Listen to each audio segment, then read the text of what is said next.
Order! Order! You are an incorrigible delinquent at times.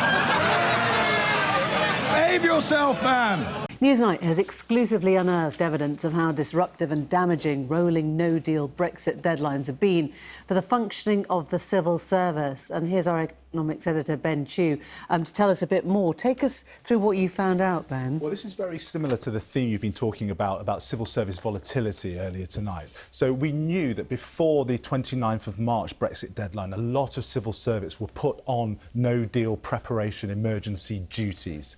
But we didn't know how many there were, and we didn't know what happened to them after we got that Article 50 extension. So in order to shed some light on that, Newsnight put out a lot of freedom of information requests right across Whitehall, and through the results we've been able to build up a bigger picture there.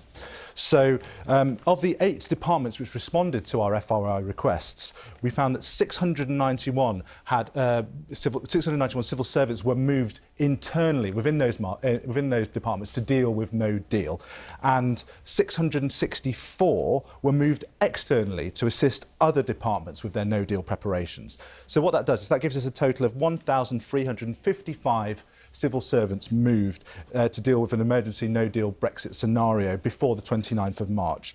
Now, of those, 1,036 have since been stood down and have returned to their original departments. So that's 75% of the total have now been stood down. But here's the thing, Emily.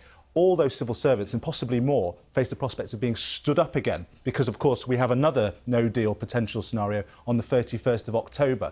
And if you recall, Jeremy Hunt last week was saying he was threatening to cancel the summer holidays of civil servants until he was satisfied that no-deal preparations were back on track. Now, it's this kind of in-out, rapid reversal that has caused some civil service experts that we've been talking to warn about the damaging effects of this kind of hokey-cokey, if you like. So this kind of hokey-cokey of civil service staff moves for no-deal preparation shows that clearly there is damage being done to the areas of civil service work that these people are leaving behind. The 1,300 odd staff are leaving behind day jobs, they require new training, and there is a question of how long these moves will be in place for and what happens to the gaps that they're leaving behind. What has the government said in response to this, Ben? The government hasn't directly responded to the question of the damage this is doing to government functions, but a spokesman for the Cabinet Office did tell us this. They said the civil service is delivering the government's commitment to leaving the EU alongside other priorities. We are equipping ourselves with the right people and skills across departments to make this happen. Thanks very much indeed.